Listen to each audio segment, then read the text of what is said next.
Hello friends, welcome to Revas Arts. நான் ரேவதி சிவகுமார். இன்னைக்கு விநாயகர் சிலை எப்படி மோல்ட் பண்ணி எடுக்கிறது அப்படின்னு இந்த வீடியோல பார்க்கலாம். நான் இந்த மோல்ட் செய்யறதுக்காக சிலிகான் சீலண்ட் யூஸ் பண்ணலங்க. சாதாரணமா வீட்ல யூஸ் பண்ற ஹார்ட் க்ளூ கன் தான் யூஸ் பண்ண போறேன். ஃபர்ஸ்ட் ஒரு பவுல் எடுத்து வச்சிருக்கேன். இந்த பவுல் சைஸ்க்கே ஒரு சின்ன சைஸ்ல விநாயகர் சிலை ஒன்று எடுத்து வச்சிருக்கேன். எந்த சைஸ்ல நீங்க விநாயகர் சிலையோ இல்ல வேற எந்த சிலையோ மோல்ட் பண்ண போறீங்களோ அந்த சைஸுக்கு தான் பவுல் தேவைப்படும். இப்போ இந்த பவுல்ல நான் வந்து பெட்ரோலியம் ஜெல்லி அப்ளை பண்ண போறேன். Johnson and Johnson baby petroleum jelly நான் வந்து போட போறேன். உங்ககிட்ட வந்து வேஸ்லின் பெட்ரோலியம் ஜெல்லி இருக்குன்னா அதை நீங்க யூஸ் பண்ணலாம். இல்ல பெட்ரோலியம் ஜெல்லி இல்லை அப்படின்னு நினைச்சீங்கன்னா நீங்க வந்து தேங்காய் எண்ணெய் யூஸ் பண்ணிக்கலாம். தேங்காய் எண்ணெய் யூஸ் பண்ணி செஞ்சாலும் ஈஸியா இது வந்துடும் இந்த மோல்டு செய்யறதுக்கு. இப்போ பவுல்ல வந்து பெட்ரோலியம் ஜெல்லி போட்டாச்சுங்க. அதே மாதிரி ஒரு பிரஷ்ல வந்து பெட்ரோலியம் ஜெல்லி எடுத்து எந்த சிலையில வந்து நீங்க மோல்ட் பண்ண போறீங்களோ அந்த சிலை முழுக்க நீங்க வந்து இந்த பெட்ரோலியம் ஜெல்லியை போட்டுக்கணும். நான் வந்து ஒரு பிரஷ்ல எடுத்துட்டு அப்ளை பண்ணிக்கிறேன். கிரீடம், அப்புறம் காது, தும்பிக்கை, இந்த மாதிரியான இடங்கள் எல்லாம் எந்த இடத்தையும் மிஸ் பண்ணாம நீங்க வந்து பெட்ரோலியம் ஜெல்லி போட்டுருங்க. அப்படி இல்லைன்னா தேங்காய் எண்ணெய் போட்டுக்கோங்க. இப்படி நம்ம போடும்போது நம்மளோட மோல்டுல இருந்து இந்த சிலையை ஈஸியா பிரிச்சு எடுத்துடலாம்.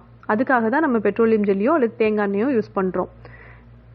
இந்த பவுலுமே செராமிக் பவுல் நான் எடுத்து வச்சிருக்கேன். கண்ணாடி, செராமிக் அல்லது மெட்டல் பவுல் கூட நீங்க எடுத்துக்கோங்க. அதாவது சில்வர், அலுமினியம் இந்த மாதிரியான பவுல் கூட எடுத்துக்கோங்க. ஆனா பிளாஸ்டிக் பவுலை தவிர்த்துருங்க.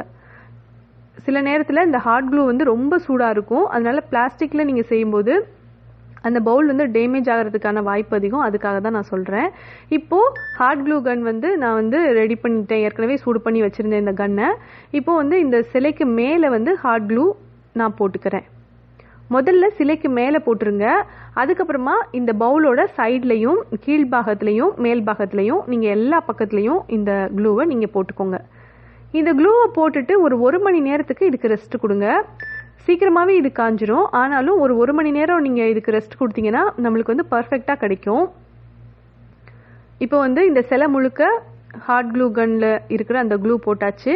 இனி சைட்லையும் போட்டுட்டு இது நல்லா காய வச்சுட்டு அதுக்கப்புறமா இது ஒரு ஷார்ப்பான நைஃப் யூஸ் பண்ணி எடுத்துக்கலாம். ஒரு மணி நேரம் இதுக்கு ரெஸ்ட் கொடுத்துட்டு நீங்க எடுத்தீங்கன்னா இந்த மோல்டு வந்து ரொம்ப ஈஸியாகவும் பர்ஃபெக்டாகவும் நம்மளுக்கு எடுக்க வந்துருங்க. நம்ம ஏற்கனவே பவுல்லையும் பெட்ரோலியம் ஜெல்லி போட்டிருந்தோம் இல்லையா, அதனால ஈஸியா எடுக்க வந்துடும். ஒரு ஷார்ப்பான நைஃப் வச்சு ஓரங்களை மட்டும் எடுத்து விட்டுருங்க. எடுத்து விட்டுட்டு இந்த மோல்டை நீங்க வெளியில எடுத்துருங்க. இப்போ நான் மோல்டை வெளியில எடுத்துட்டேன். இப்போ இந்த விநாயகர் சிலையையும் நம்ம எடுத்துடலாம்.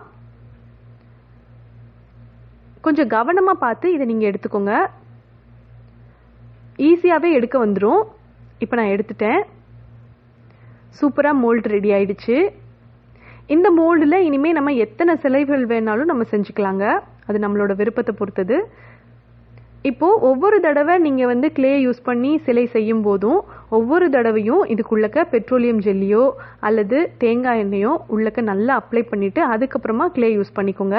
டைரக்டா நீங்க கிளேயை எடுத்து இதுக்குள்ள வச்சு மோல்ட் பண்ணீங்க அப்படின்னா அந்த மோல்டுல இருந்து கிளேவை எடுக்கிறது ரொம்ப சிரமமா இருக்கும். அதனாலதான் நான் வந்து ஒரு பிரஷ்ல வந்து இந்த பெட்ரோலியம் ஜெல்லி எடுத்து அந்த மோல்டுல தலைப்பாகம், அப்புறம் தும்பிக்கை, அப்புறம் எல்லா இடத்துலையுமே இந்த வேஸ்லினை அப்ளை பண்ணிக்கணும். அப்ளை பண்ணிட்டு அதுக்கப்புறமா இதுக்குள்ளக்க நம்ம கொஞ்சம் கொஞ்சமா கிளேவ் எடுத்து வைக்கணும். மொத்தமா ஒரு பால் மாதிரி செஞ்சுட்டு அதை அப்படியே உள்ள வச்சு அழுத்திடக்கூடாது. அப்படி செஞ்சோம் அப்படின்னா கைபாகம், அப்புறம் கிரீடம், இந்த மாதிரியான சின்ன சின்ன இடங்கள் எல்லாம் வந்து சரியா மோல்ட் ஆகி வராதுங்க. சில இடங்கள்லாம் சுத்தமாவே மோல்டு ஆகியிருக்காது. அதனால கொஞ்சம் கொஞ்சமா கிளே எடுத்துக்கோங்க. ஆனா அந்த கிளேவை வந்து நீங்க ஃபர்ஸ்ட் நீங்க மோல்டுக்குள்ள வைக்கிறதுக்கு முன்னாடி நல்லா மிக்ஸ் பண்ணிக்கோங்க. ஒரு ஜுவல்லரி செய்யறதுக்கு நீங்க எப்படி மிக்ஸ் பண்ணி தயாரா வைப்பீங்களோ அந்த மாதிரி தயாரா வச்சுக்கோங்க. அதுக்கப்புறமா அந்த கிளேல இருந்து கொஞ்சம் கொஞ்சமா எடுத்து தலைபாகம், அப்புறம் காது, கிரீடம்னு ஒவ்வொரு பார்ட்டா நீங்க வந்து கொஞ்சம் கொஞ்சமா கிளே எடுத்து அழுத்தி அதாவது உங்க கையால உங்க விரலால நல்லா அழுத்தி இந்த விநாயகர் சிலையை நீங்க செஞ்சுக்கோங்க. விநாயகர் தான் மோல்டு எடுக்கணும்னு இல்லைங்க. நீங்க விருப்பப்பட்டீங்கன்னா ஜிமிக்கி, அப்புறம் வந்து பெண்டன்ட், இதெல்லாம் கூட நீங்க இதே மாதிரி ஹார்ட் க்ளூ கன் யூஸ் பண்ணிட்டு மோல்ட் பண்ணி எடுத்துடலாம். அது வந்து உங்களோட டெரகோட்டா ஜுவல்லரிக்கு, அப்புறம் வந்து பாலிமர் கிளேல ஜுவல்லரி பண்றீங்க, பொம்மைகள் பண்றீங்கன்னா அதுக்கும் வந்து இந்த ஹார்ட் க்ளூ கன்னோட இந்த க்ளூ வந்து நம்மளுக்கு யூஸ்ஃபுல்லா இருக்கும்.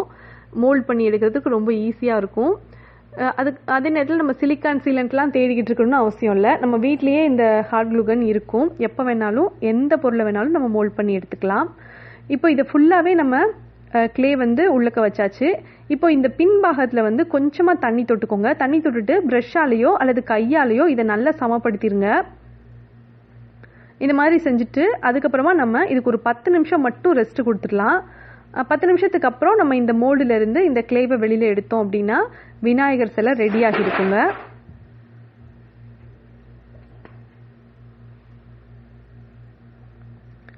இப்போ இது நல்லா சமப்படுத்தியாச்சு. இந்த க்ளேயில் நம்ம செஞ்சுருக்கிறது வந்து டக்குன்னு காஞ்சிடாது இல்லையா, அதனால ஈரமாக தான் இருக்கும். நம்ம இந்த சிலையை எடுக்கும்போது கொஞ்சம் கவனமாக தான் எடுக்கணும். எல்லா பாகத்துலேயும் இதை கொஞ்சம் ஃபஸ்ட்டு நம்ம நல்லா இப்படி எடுத்து விட்டுட்டு அதுக்கப்புறமா நீங்கள் எடுத்தீங்க அப்படின்னா ஈஸியாக வந்துருங்க.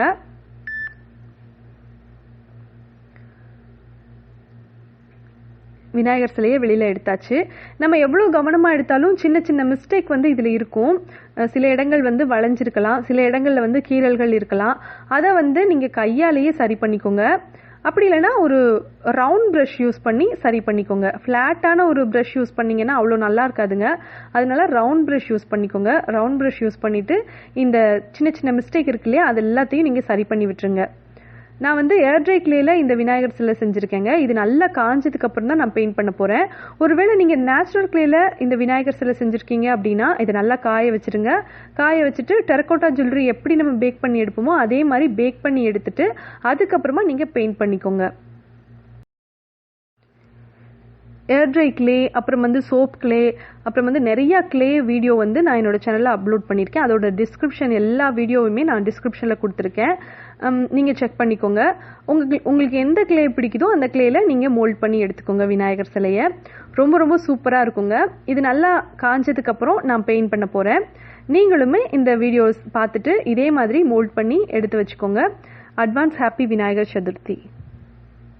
தேங்க்ஸ் ஃபார் வாட்சிங்.